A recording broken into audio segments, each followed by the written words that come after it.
presidente do Senado, o senador Eunício Oliveira, disse ontem que os senadores poderão apresentar uma alternativa para o projeto de lei aprovado pelos deputados e que regulamenta o trabalho temporário e a contratação de empresas terceirizadas. O senador Eunício de Oliveira se referia à possibilidade de aprovação de um projeto de lei complementar de 2015, uma proposta mais atualizada que também visa a regulamentação do trabalho terceirizado e que está em fase de debate nas comissões do Senado. É um projeto diferente do da Câmara, já que o da Câmara segue direto para a sanção do presidente da República. Esse projeto de terceirização aprovado pela Câmara permite a contratação de terceirizados para a realização de todas as atividades da empresa, inclusive as chamadas atividades fim. A aprovação do projeto pelos deputados ocorreu sob forte protesto essa semana de representantes sindicais e de parlamentares de oposição, que tentaram, sem sucesso, obstruir a votação. Pode voltar para cá, viu, Ney? Como o projeto já tinha sido analisado pelo Senado, o texto aprovado pelos deputados agora, como eu disse, segue para a sanção presidencial. O deputado Marcelo Castro, do PMDB, não participou dessa votação. Bom dia, deputado. Tudo bem? Seja bem-vindo aqui ao Notícia da Manhã. Tudo bom? Bem? Estava ausente da votação da lei da terceirização naquela sessão tão polêmica dessa semana, deputado? Estava. Eu estive acompanhando minha esposa numa consulta médica e a consulta demorou muito além do previsto.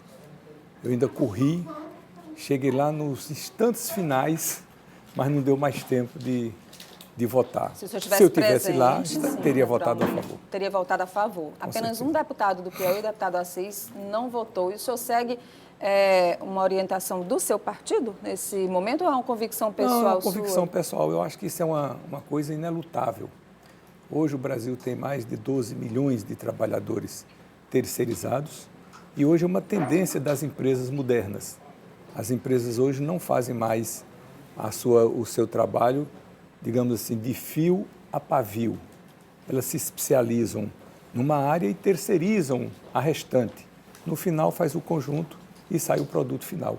Isso não é só uma tendência brasileira, isso é uma tendência mundial.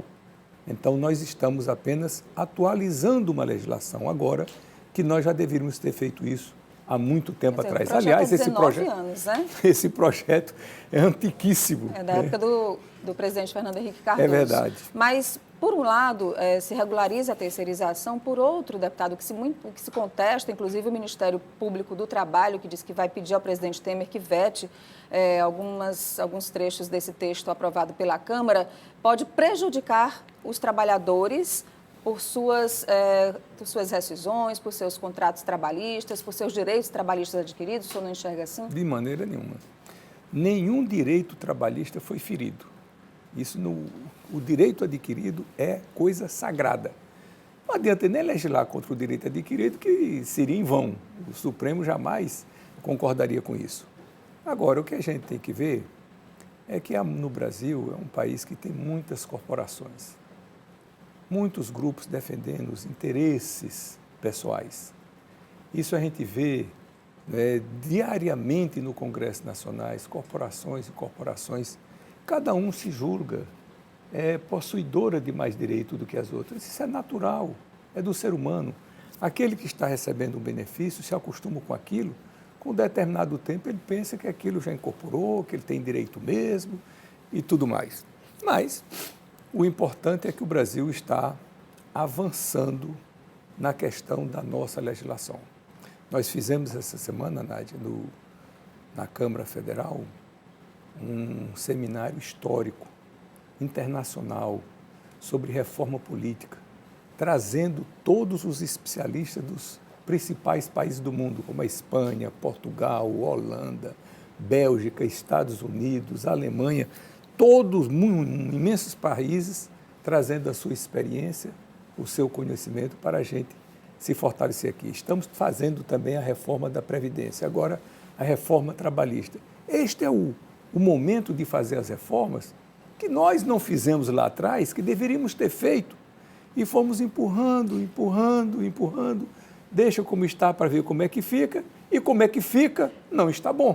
Deputado, Essa é que é a no que diz verdade. respeito à reforma da Previdência, que está prestes a ser já discutida de forma mais profunda na Comissão Especial da Câmara e ser votada provavelmente ainda em maio, ontem com esse quórum, essa semana com esse quórum de 188 deputados que votaram contra essa lei da terceirização, muitos inclusive da base governista, o que se imagina que na reforma da Previdência o presidente Temer possa ter alguma dificuldade, inclusive com a própria base, o senhor imagina isso? Para aprovar a Sem reforma? nenhuma dúvida. O presidente Temer vai ter dificuldade, a presidenta Dilma teve dificuldade, o presidente Lula teve dificuldade, o Fernando Henrique teve dificuldade. Qualquer presidente que venha no futuro para tratar de Previdência, no Brasil e no mundo, é um Deus nos acuda. É mexer no vespeiro. Por quê? Porque vai mexer com a vida de cada um, com a vida de todas as pessoas. E isso não é fácil.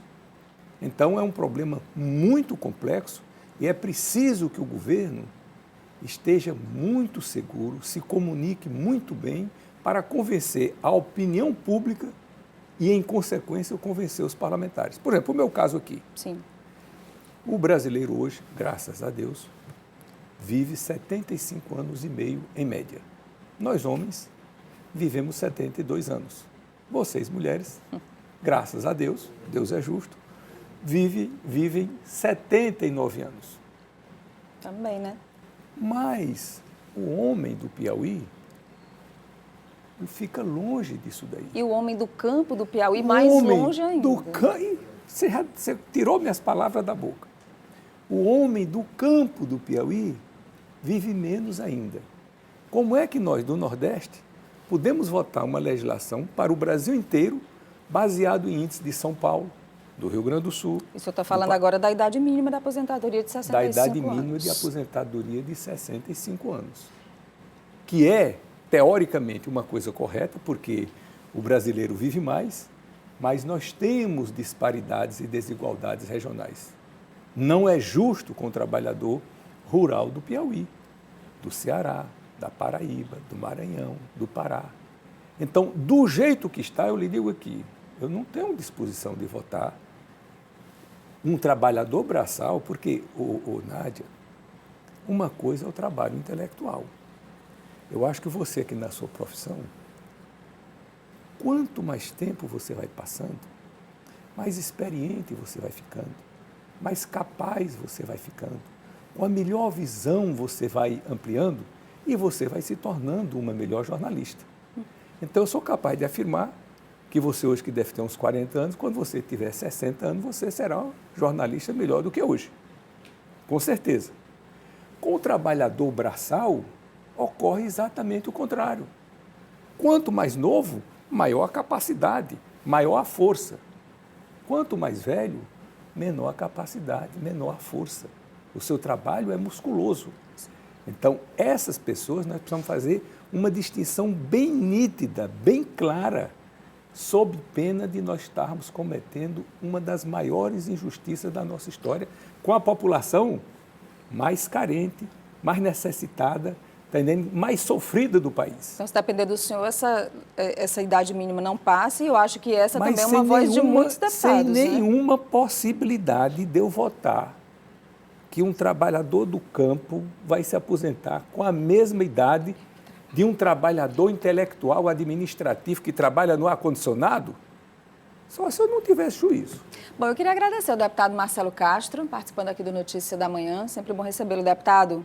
Queria ter mais tempo para conversar sobre outros temas aqui com o senhor, viu? Será um prazer, Nádia. Bom dia. Sempre uma alegria estar aqui Muito com você. obrigada, um bom dia.